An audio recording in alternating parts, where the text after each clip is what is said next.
ఆషాఢ మాసం వచ్చిందంటే బోనాలు ఏ విధంగా చేస్తూ ఉంటారు? ప్రతి బోనాలకి కూడా బలి అనేది ఇస్తూ ఉంటారు. జంతు బలని మన అందరం చూడొచ్చు. ఇందాక మీరు చెప్పినట్టుగా ప్రతి ఆదివారం బోనాలకి ఖచ్చితంగా కూడా బలి ఇస్తూ ఉంటారు. ఎల్లమ్మ తల్లికి మొక్కుకుంటూ ఉంటారు. అంటే నేను కోరుకుంది కనుక జరిగితే ఖచ్చితంగా జంతు బలి ఇస్తూ ఉంటాను అంటారు.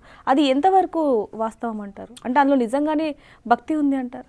ఇక్కడ ఇక్కడ ఒకటి ఏంటంటే, మనకి చెట్టు నుంచి పండేటువంటి కాయలు చాలా ఉన్నాయి. అందులో నిమ్మకాయ ఉంటుంది, గుమ్మడికాయ ఉంటుంది. ఇలాంటి వాటికి ప్రాణం ఉన్నప్పటికీ కూడా అవి వేరు. జీవం మనిషికి ఎట్లయితే గాలి పీల్చుకొని వాటర్ తాగేటువంటి విధంలో ఉన్నటువంటి జీవంకి ప్రాణం తీయడం అనేది అది పాపంతో సమానం. అయితే శివుని ఆజ్ఞ లేనిది చీమైనా చావదు అంటారు. అవును.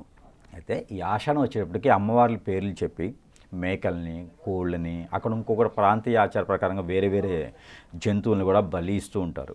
అది పుణ్యమేమో కానీ పాపం ఎక్కువగా మూట కట్టుకోవాల్సి వస్తుంది. అది ఎందుకు మూట కట్టుకోవాల్సి వస్తుంది పాపం అంటే కనుక, ఈ యొక్క జంతు బలి అనేది ఏదైతే ఉందో ఈ జంతు బలి అనేది ఇవ్వకూడదు. దాని ద్వారా ఏమైందంటే, ఇప్పుడు మనకి జంతు బలి దేనికి ఇస్తుంటాం మనం? మొక్కులు ఉంటాయి. అసలు దేనికి ఇస్తాం జంతు బలి? ఎల్లమ్మ తల్లికి.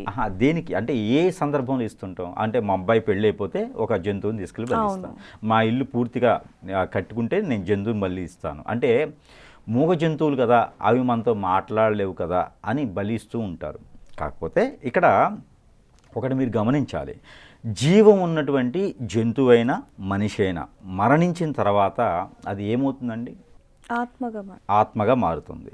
ఈ ఆత్మలు జంతువుకైనా ఉంటాయి, జంతువుకైనా ఆత్మలు ఉంటాయి. కుక్కకైనా, కోడికైనా, మేకకైనా, ఎద్దుకైనా, ఆవుకైనా, ఎవరికైనా సరే ఒక ఆత్మ అనేది ఒకటి ఉంటుంది. అంటారు వచ్చే జన్మలో నేను ఏమై పుడతానో నాకు తెలియదు అని. అంటే ఏమై పుడతావు అనేది నీకే అనుమానం ఉంది కదా. ఆ జంతువులో వచ్చే జన్మలో నువ్వే ఉండొచ్చు. మనకు మనమే బలిచ్చుకుంటూ ఉంటాం ఒకటి. రెండోది, బలి ఇవ్వగానే అది ఏమవుతుందంటే ఆత్మ అయిపోతుంది. ఆ ఆత్మలు ఆ దేవుని చుట్టూతో తిరుగుతూ ఉంటాయి. ఎంత ప్రాసిద్ధి చెందినటువంటి ఆలయం అయినా, అమ్మవారిదైనా, అమ్మవారికైనా ఎంత శక్తి ఉంటుందండి? ఆ శక్తి యంత్రాలతో కూర్చోబెడితేనే ఆ అమ్మవారికి శక్తి ఉంటుంది. ఆ శక్తి యంత్రాలు అటు ఇటు అయినా కూడా అనుకోండి, ఆ శక్తి కూడా అమ్మవారి దగ్గర తగ్గిపోతుంది. ఇవన్నీ కూడా దేవదూతలుగా అక్కడ తిరుగుతూ ఉంటాయి. అమ్మవారికి ఆ శక్తియుక్తులు ఉన్నంత వరకు అమ్మవారి చుట్టూతో అమ్మవారిని కాపాడుకుంటూ తిరుగుతూ ఉంటాయి. ఇక్కడ అమ్మవారు పూనింది, అయ్యవారు పూనారు, మాకు ఒంట్లోకి అమ్మవారు వచ్చింది అంటారు కదా. అమ్మవారు డైరెక్ట్గా ఒంట్లోకి రాదు. మనం బలి ఇచ్చేటువంటి మేకలు, కోళ్ళు ఉన్నాయి కదా, వాటి ఆత్మ ఆ గుళ్ళోకి వెళ్ళగానే పట్టేస్తుంది.